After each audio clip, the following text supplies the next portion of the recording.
औषधि, आयुर्वेदिक औषधि दे के उनको जो है हम लोग अपने से पंडित जी, महात्मा लोग जो है यहाँ पे पुजारी है, सब हम लोग उनको सेवा करते हैं। उनके बाद फिर आज 5 तारीख, आज नवजीवन दर्शन जिसको बोलते हैं, इस पे क्या है, हवन पूजन और महाआरती के साथ जगन्नाथ भगवान का नेत्र खुलते हैं। तो सभी जितने भी भक्त हैं, सारे भक्त जो है उनका दर्शन करने के लिए सारे आते हैं, दर्शन करते हैं और फिर प्रसाद चढ़ा के यहाँ पे फिर भोजन प्रसाद ग्रहण करते हैं। इसमें हम लोगों का जैसे आज प्रोग्राम कार्यक्रम ये है कि पंडित जी ब्राह्मण भोजन जिसको बोलते हैं, हम लोग ब्राह्मण भोजन में वस्त्र दान और दक्षिणा और साधु महात्मा का भोजन और जो भक्तगण हैं सभी के लिए प्रसादी का आयोजन किया गया है।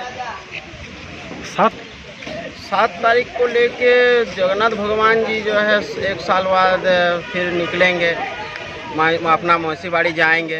तो इसके उपलक्ष्य में सारे तैयारी चल रहे हैं। आप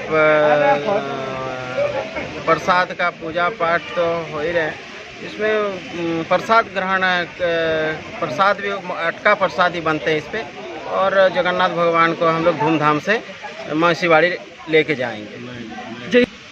बहुत ये तो बहुत खुश, अंदर से बड़ी अच्छा फील हो रहा है कि ये एक नया परंपरा चालू हुए हैं और बहुत अच्छा लग रहा है। जो लकड़ी का रथ होते थे तो उसमें बहुत आदमी को, श्रद्धालु को तकलीफ़ होता था टालने के लिए, खींचने के लिए जो है, तो ले जाने में बहुत तकलीफ़ होता था, कुछ ना कुछ रास्ते में तो टूट जाता था। तो इस वजह से इस बार पूरा लोहे का बनाया गया है कि जगन्नाथ भगवान सुरक्षित और जो जगन्नाथ भगवान का जो दर्शन करने आते हैं वो लोग भी सुरक्षित रहे। इस वजह से भगवान ने ये अपना सवार लोहे का रथ में सवार होकर जाएंगे।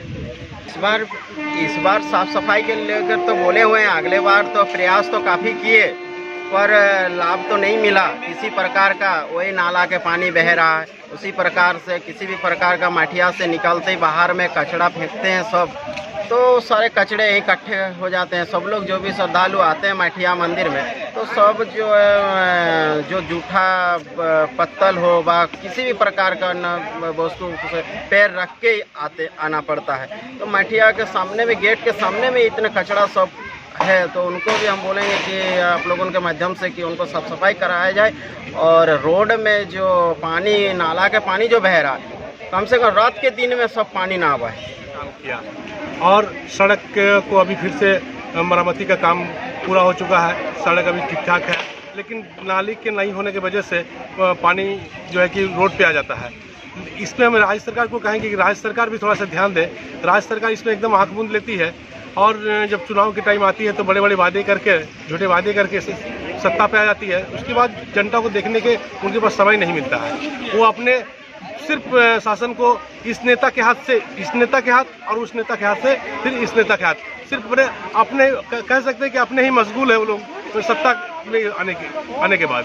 तो उनसे हम रिक्वेस्ट करते हैं राज्य सरकार से भी कि नाली की सफाई करवाई जाए या फिर नाली का जो भी गंदगी पड़ी हुई है नाली बनवाई जाए।